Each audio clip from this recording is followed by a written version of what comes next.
బండి సంజయ్ గారు మాటలు వింటుంటే ఎలా ఉందంటే ఆయన ఇంకా కేంద్రంలో హోంశాఖ సహాయ మంత్రిగా ఉన్నాడని నమ్ముతలేడని నేను భావిస్తున్నాను. ఎందుకంటే ఆయన మాట్లాడిన ప్రతి మాట కూడా మా హైదరాబాద్లో బస్తీలలో కూర్చొని మేము అరుగుల మీద మాట్లాడుకున్నట్టుంది. ఆయన ఒక కేంద్రంలో మంత్రి పదవి చేస్తూ మాట్లాడిన ప్రతిసారి హిందువులు ముస్లింలు గుడి మస్జిద్ల గురించే మాట్లాడుతుంది. కానీ కనీసం దాదాపు కేంద్రంలో బీజేపీ పార్టీ అధికారంలోకి వచ్చి 12 సంవత్సరాలు కాబోతున్నప్పటికీ మన తెలంగాణ రాష్ట్రానికి హైదరాబాద్కి ఏం చేసిరు చెప్పురా అంటే ఏ ఒక్క బీజేపీ నాయకుడు బయటికి వచ్చి దాని గురించి మాట్లాడతలేరు. కేవలం ఏదో ఒక కాంట్రవర్సీ క్రియేట్ చేయాలి, ఏదో విధంగా హిందూ సోదరులను రెచ్చగొట్టాలి, ఏదో విధంగా యూత్ అందరినీ కూడా మిస్లీడ్ చేయడానికి ప్రయత్నం చేస్తున్నారు.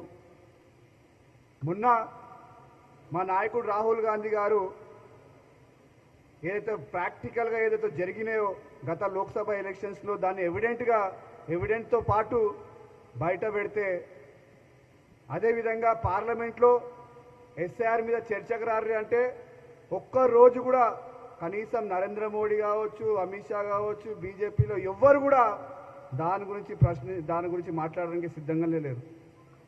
రాహుల్ గాంధీ గారు ఏమంటున్నారు, జరిగిన వాస్తవాల గురించి చర్చిద్దాం, పార్లమెంట్లో చర్చిద్దాం అంటే దాన్ని పక్కన పెట్టి వేరే దాని మీద చర్చ చేస్తున్నారు.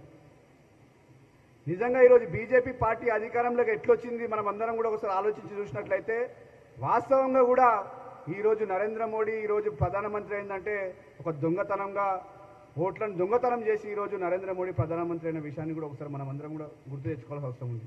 మేము డిమాండ్ చేస్తున్నాం బీజేపీ పార్టీకి, మేము డిమాండ్ చేస్తున్నాం, మీకు దమ్ము ధైర్యం ఉంటే పార్లమెంట్లో ఎస్ఐఆర్ పైన చర్చకు రాండి.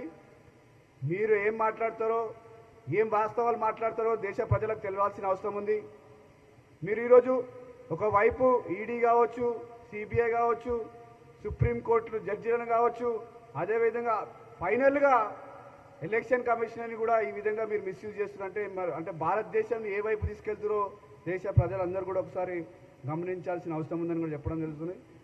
బండి సంజయ్ గారికి ఒకటే చెప్తున్నా, ఆయన చుట్టుముట్టున్న గన్మ్యాన్లు, ఎందుకంటే సెక్యూరిటీ ఎక్కువ ఉంటుంది, గన్మ్యాన్లు కూడా ఉంటారు, వాళ్ళందరికీ కూడా విజ్ఞప్తి చేస్తున్నా, గన్మ్యాన్లకు రోజు ఉదయం లేచినప్పుడు మీరు మీ మంత్రి గారికి చెప్పండి, మంత్రి గారు మీరు హోమ్ మినిస్టర్ అని చెప్పి ఒకసారి వాళ్ళని గుర్తు చేయాలని కూడా ఈ సందర్భంగా వాళ్ళని కోరుకుంటున్నాను. ఎందుకంటే ఆయన మర్చిపోతున్నాడు, ఆయన ఏం మాట్లాడతాడో ఏం